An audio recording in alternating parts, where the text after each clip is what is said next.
मौक़िफ़ खुद बयान करना चाहता हूँ और मैं अपना जो है बतौर मुद्दा अलैह रिस्पोंडेंट के मैं ही अपना जो है अपना केस मैं आर्ग्यू करना चाहता हूँ, दिफा करना चाहता हूँ उस फैसले का जो 5 रुकनी जज साहिबान ने नैब की जो तरामीम थी उनको मुस्तरद किया कि वो पर्सन स्पेसिफिक भी हैं और वो आइन से मुतसादिम भी हैं। तो फिर उनको यही अदालत में तलब करना चाहिए था, अदालत उज़्मा में उनको हुक्म देना चाहिए था कि उनको पेश किया जाए ताकि वो रूबरू अपने इस्तदलाल बयान कर सकें। और इससे पहले हमने देखा कि साबका वज़ीर आज़म जिसको 45 साल के बाद इन्होंने कहा कि उनको ड्यू प्रोसेस ऑफ लॉ नहीं मुहैया फराहम किया गया और गलत उनको फांसी दी गई जुल्फ़िकार अली भुट्टो साहब शहीद को। तो अगर उनको यहाँ तलब करके इसी अदालत में इसी कमरे में जो इस वक्त चीफ जस्टिस साहब का कमरा है और उनको इन पर्सन सुना गया, 3 दिन उनको इन पर्सन सुना गया, तो फिर कौन सी ऐसी अमर माने थी कि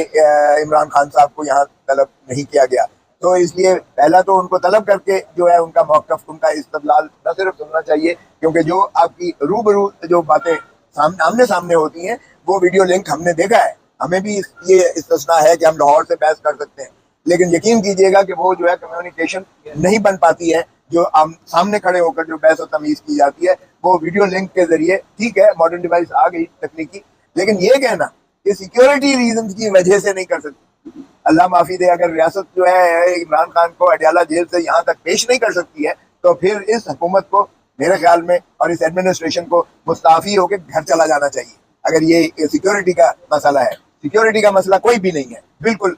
ये गलत बहाना साजी हीला साजी जो एडमिनिस्ट्रेशन करती है। और दूसरी बात यह है कि अगर आप कौम को नहीं दिखाना चाहते तो ये ज्यादती होगी, इसलिए कि आर्टिकल 25 इसका जो है और फिर आगे ही जो है आवाम को आर्टिकल 19 में आगे ही उनका हक है, उनका फर्ज आपका फर्ज बनता है कौम को जो भी वो कहना चाहते हैं कौम को सुनना चाहिए क्योंकि ये एक तारीखी अमर होगा कि एक शख्स जो बाबा सलासल है कई महीनों से जो है वो जेल के सोबतें काट रहा है और जब आप खुद तस्लीम कर रहे हैं, मिस्टर जस्टिस अतर मिनल्ला साहब ही नहीं सभी तस्लीम करते हैं कि मोहतरम इमरान खान साहब सभी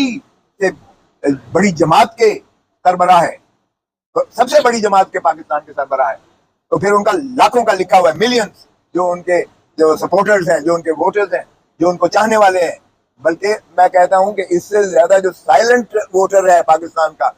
वो भी इमरान खान को सुनना चाहता है और इमरान खान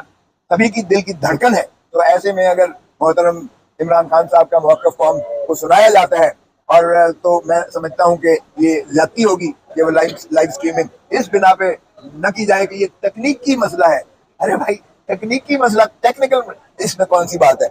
सारा इल्जाम ही ये किया जा रहा है कि ये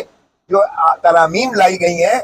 नायब ऑर्डिनेंस में ये पर्सन स्पेसिफिक थी, मोहतरम नवाज शरीफ साहब को बेल आउट करने के लिए, उनके खानबादे को सभी को जो है वो फायदा देने के लिए थी। और इतना ज्यादा जो कायम किया गया है, इस पर सवार किया गया, साल से तफ्तीशें हुई, न सिर्फ जो है पानामा लीक की तफ्तीश हुई, न सिर्फ ब्रॉडशीट एक कंपनी जो पाकिस्तान ने जो एंगेज की थी उसने दुनिया सारी में एसेट्स इनके निकाल कर सामने लाए, न सिर्फ ये कि यहाँ आपने देखा कि जो है एक GIT बनी जिसमें अफवाज अस्करी क़यादत के लोग भी मौजूद थे और उनकी सरबराही में जो है आपने देखा कि 10 वॉल्यूम ट्रक भर कर आया करते थे और वो सारे के सारे आपने रद्दी के टोकरी में इस तरह फेंक कर जो है बरी किया, इस तरह से सूरत के साथ, तेजी के साथ। और फिर माशाल्लाह और तुर्रा उस पर ये है, फाइनेंस मिनिस्टर साहब भी बरी हो गए, प्राइम मिनिस्टर मौजूदा वो भी बरी कर दिए गए, उनके फर्जंदे अर्जुमंद हजरत शहबाज शरीफ साहब को भी बरी कर दिया गया, मोहतरम नवाज शरीफ साहब को भी बरी कर दिया गया और जो है उनके फर्जंदान जो हसन और हुसैन 7 साल की मफरूरी के बाद तशरीफ लाते हैं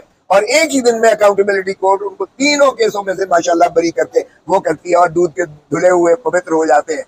ये है नैब का जो तरामीम का मसाला था। तो अगर आप इस तरीके से कौम का जिया किसने किया, इतने साल पर मुहित अरबों रुपया जो है पाकिस्तान का और इस पर टैक्स केयर का पैसा लगाया गया और अब आप जो है कहते हैं कि ये पब्लिक इंपॉर्टेंस है का नहीं है, तकनीकी मसला है। तो भाई इसमें तकनीकी मसला कौन हुआ? ये तो इसी तरह है जिस तरह माशाल्लाह साइफर के केस से इमरान खान को बरी किया, कोई इसका जवाब देगा? कोई जवाब इसका देगा कि आपने गद्दार गद्दार गद्दार की रट लगा के आपने कहा जी इसने जो है पाकिस्तान के जो सेंसिटिव हसास चीजों का इसने इंकशाफ कर दिया और आइन की जो है और कानून की और ऑफिशियल सीक्रेसी एक्ट की इसने खिलाफ वर्जी की और जब इस तरह से बरी हुआ कोई इसका जवाब देगा कि आपने 10 महीने इमरान खान को अंदर रखा, मुनक़ते रखा आवाम से? कोई इसका जवाब देगा जो बार बार कहता है अलकादर केस में 190 मिलियन पाउंड खा गया, वो सबसे बड़ा चोर है? कोई इसका जवाब देगा कि वो तो मलिक रियाज का पैसा था और सीधा जो है सुप्रीम कोर्ट के अकाउंट में आया? तो खुदारा कौम को अब इतना बेवकूफ मत बनाइएगा। तो इसलिए मैं समझता हूँ कि जब 5 साल से आपने मौजूदा एक तरमीम करके ऑर्डिनेंस के जरिए आपने उसकी 5 साल से 2 साल सजा कर दी, जो गलत केस कायम करता है, तो चलो उसको 2 साल तो सजा दो, किसी को कुछ तो करो। 5 साल से आपने 2 साल कर दी सजा ऑर्डिनेंस के जरिए, और आपने 14 दिन से 40 दिन बढ़ा दी उसकी जो है महबूसी आपने 14 से 40 दिन बढ़ा दी, ताकि इमरान खान को मजीद अंदर रखा जाए एक झूठे मुकदमात में दायर करते हुए। पंजाब काबीना ब्लैंकेट एक कवर दे रही है कि इमरान खान और उसके साथियों के खिलाफ जो है पर्चे दर्ज किए जाए। वो मैंने चैलेंज किया है कि आज तक दुनिया में कभी ऐसा हुआ है कि ब्लैंकेट बिला कोई दिए सबूत, बिला कुछ वो दिए हुए कि ये इल्जामात हैं, ये शवाहिद है, ये सबूत है, हमें इजाजत दी जाए, ब्लैंकेट पंजाब की काबीना ने मंजूरी दी हुई है, वो भी हमने चैलेंज किया हुआ है। और अब विच हंटिंग हो रही है कि जनाब ये जो ट्विटर अकाउंट ये, ओ भाई वहां तो चिड़िया पर नहीं मार सकती है जेल के अंदर। और इमरान खान ने पिछली तारीख पर यहाँ सुप्रीम कोर्ट को बताया कि ये एस्टेब्लिशमेंट के कब्जे में है ये जेल जो है। तो वहां तो मुझे भी, यानी मैं फॉर्मर गवर्नर हूँ, farmer attorney general Pakistan, farmer जो है फेडरल मिनिस्टर हूँ, सिटिंग MNA हूँ, पांव से लेकर सर तक तलाशी ली जाती है कि कोई चीज अंदर तो नहीं लेके जा रहे। हालांकि मुझे इस्तिस्ना है, एयरपोर्ट पे भी नहीं हो सकता ब्लू बुक के हिसाब से, लेकिन वहां भी मेरी तक एक हर चीज की तलाशी, और वापस जब आते हैं फिर तलाशी ली जाती है कि कोई कागज कोई चीज जो है साथ तो नहीं लेगी। और हमें वहां शिकायत करनी पड़ती है जज साहब को कि जनाब इनको अपने बेटों के साथ भी बात करने नहीं दी जा रही, कम से कम एक मरतबा इनको अपने बेटों के साथ